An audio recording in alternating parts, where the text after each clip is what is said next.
दोस्तों, रक्षाबंधन आने वाली है और आज हम बताने वाले हैं ऐसी कौन कौन सी चीजें हैं जो रक्षाबंधन पर आपको अपने मायके से बिल्कुल भी नहीं लानी चाहिए।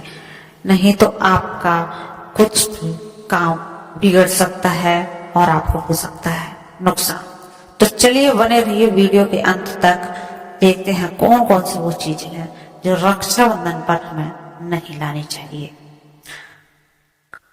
तो दोस्तों, रक्षाबंधन भाई बहनों के टूट संबंध का त्योहार है। रक्षाबंधन का यह त्योहार हर साल श्रावण मास की पूर्णिमा तिथि को मनाया जाता है। इस दिन बहनें अपने भाई की कलाई पर राखी बांधकर उनकी रक्षा का वचन देती है। साथ ही भाई अपने बहनों की रक्षा और जीवन भर का साथ देने का भी वचन लेते हैं।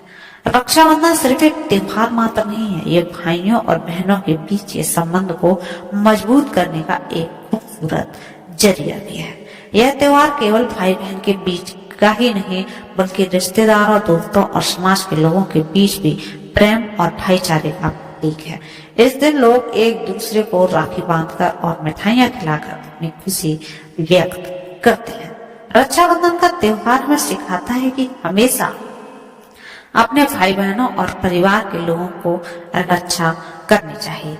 राखी बांधने से जुड़ी एक और खास बात बहुत कम लोगों को मालूम होती है कि भद्रा काल में राखी नहीं बांधनी चाहिए।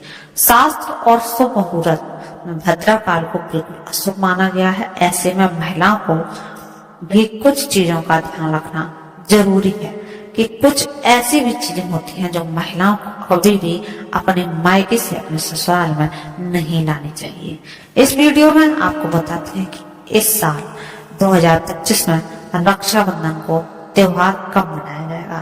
तो दोस्तों, इस बार जो है भद्रा काल का समय बिल्कुल भी नहीं है, कोई योग नहीं है। आप कभी भी राखी बांध सकते हैं पूरे दिन, जब तक आप बांधना चाहें। आपके लिए पूरे 5-6 घंटे राखी बांधने के लिए अवश्य इस बार मिल रहे हैं। पहले भद्रा काल था, इस साल कोई भद्रा काल नहीं। दोस्तों, अगर आप चैनल पर नए हैं तो चैनल को कर लीजिए सब्सक्राइब। अब आपको बताते हैं कौन सी वो 3 चीजें हैं जो कभी भी मायके से ससुराल लेकर ना है, नहीं तो आपके पति हैं बर्बाद हो सकते हैं। तो दोस्तों, चलिए जानते हैं इस वीडियो के माध्यम से। दोस्तों, नंबर 1 पर जो आता है वो आता है हमारा कांच का सामान। दोस्तों, कांच का सामान दिखने में तो बहुत खूबसूरत लगता है और किसी को भी उपहार में देना बड़ा ही अच्छा लगता है। कांच का इस्तेमाल बर्तनों या सजावटी सामान के रूप में बहुत ज्यादा होता है, लेकिन यदि आप बेटी को अपनी को कुछ उपहार देना चाहते हैं तो आपको कभी भी कांच के बर्तन का कोई सामान नहीं देना चाहिए। बेटी को ऐसी कोई भी चीज उपहार में देने से उसके रिश्ते में दरार पड़ सकती है। नंबर 2 है अचार। विवाहित महिलाएं जब भी मायके से ससुराल जाती हैं तो माता पिता अपनी बेटी के लाड प्यार में तोहफे में बहुत सी चीजें देते हैं। ज्यादातर खाने पीने वाली की चीजें होती हैं, जैसे चावल, आटा, मिठाइयाँ, नमकीन, पापड़, अचार।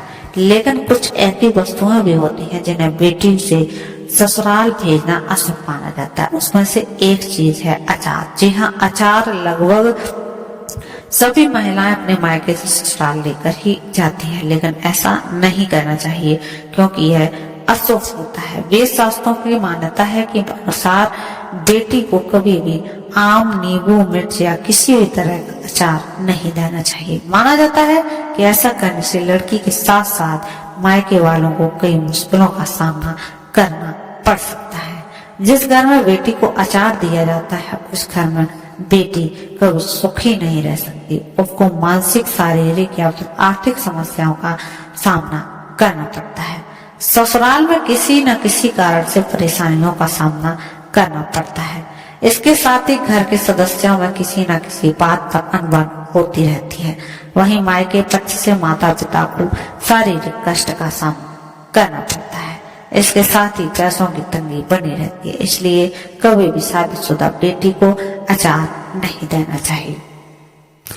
नंबर 3 पर है दोस्तों नमक।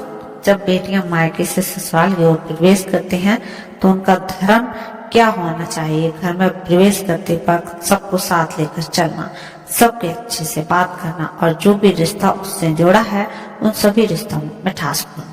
ऐसे में यदि वह मायके से नमक लेकर ससुराल में प्रवेश करेंगी, रिश्ते खराब हो सकते हैं। उसमें जुड़ा हर रिश्ता नमकीन का रूप ले सकता है। इसलिए बेटियों को विदा करते वक्त कभी भी नमक का कोई सामान न है। बेटी का अपने मायके से ससुराल में नमक ले जाने से ससुराल वालों के साथ कभी भी संबंध सही तरीके से नहीं जुड़ पाते हैं। वह रिश्ता मिठास में नहीं बदलता है, रिश्ता मीठा कभी नहीं बनता। इसलिए बेटियों को विदा करते वक्त कभी भी नमक का कोई सामान ना दें। नंबर 4 है दोस्तों गैस चूल्हा।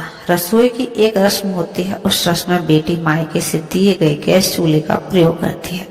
ऐसा बहुत से माता पिता के मन में इच्छा होती है, इसलिए वह अपनी बेटी को विदा करते वक्त उसे गैस चूल्हा प्रदान करती है।